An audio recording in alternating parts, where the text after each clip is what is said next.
ঐক্যমত্য তৈরি করতে হলে সবাইকে কিছু না কিছু ছাড় দিতে হবে বলে জানিয়েছেন ঐক্যমত্য কমিশনের সহসভাপতি ডক্টর আলী রিয়াজ। তিনি বলেন, শুধু জাতীয় ঐক্যমত্য কমিশন এককভাবে ঐক্যমত্য তৈরি করতে পারবে না। রাজনৈতিক দলগুলোকে ঐক্যমত্য তৈরিতে উদ্বুদ্ধ করার আহ্বান জানান আলী রিয়াজ। সকালে সংসদ ভবনে এলডি হলে 12 দলীয় জোটের সাথে বৈঠকে এসব কথা বলেন তিনি।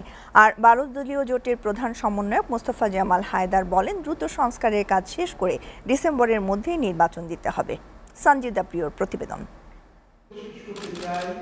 166টি সংস্কার প্রস্তাবনার সুপারিশ নিয়ে সব রাজনৈতিক দলের সাথে আলোচনা করছে ঐক্যমত্য কমিশন। এরই অংশ হিসেবে রোববার সকালে জাতীয় সংসদ ভবনে এলডি হলে 12 দলীয় জোটের 11 সদস্যের প্রতিনিধি দলের সাথে আলোচনায় বসে কমিশন। সংলাপের শুরুতে ঐক্যমত্য কমিশনের সহসভাপতি ডক্টর আলী রিয়াজ বলেন, স্বৈরাচার যেন গেড়ে বসতে না পারে সে লক্ষ্যে কাজ করবে কমিশন। ঐক্যমত্য তৈরি করতে হলে সবাইকেই কিছু না কিছুটা ছাড় দিতে হবে, সবাইকেই আমাদের এক জায়গায় আসতে হবে। আমরা সব বিষয়ে একমত হতে পারবো না, কিন্তু রাষ্ট্রের পুনর্গঠনের জন্য যে মৌলিক জায়গাগুলো, সেখানে আমাদেরকে একমত হয়েই বাংলাদেশকে এগিয়ে নিয়ে যেতে হবে। অন্যান্য রাজনৈতিক শক্তির সঙ্গে কথা বলুন, কি করে আমরা এক জায়গায় আসতে পারি।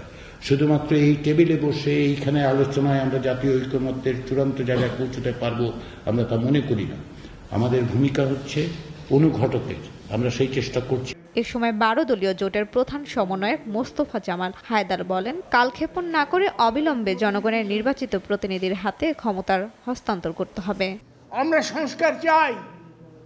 সংস্কার করার জন্য এই সরকারের যে পদক্ষেপ, তাকে আমরা সাধুবাদ জানাই। যত দ্রুত সম্ভব এই সংস্কারের কাজ শেষ করে আগামী ডিসেম্বরের মধ্যে একটি নির্বাচনের মাধ্যমে জনগণের সরকার প্রতিষ্ঠা করা লক্ষ্যে আমরা এগিয়ে যাব।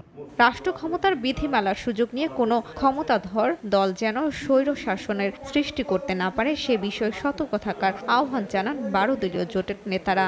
দেশ এবং জাতির এক চরম ক্রান্তিলগ্নে একটা জাতীয় ঐক্যমত্যে উপনীত হওয়া একান্ত জরুরি কর্তব্য আমাদের জন্য। সঞ্জিদা প্রিয়, এসএটিভি, ঢাকা।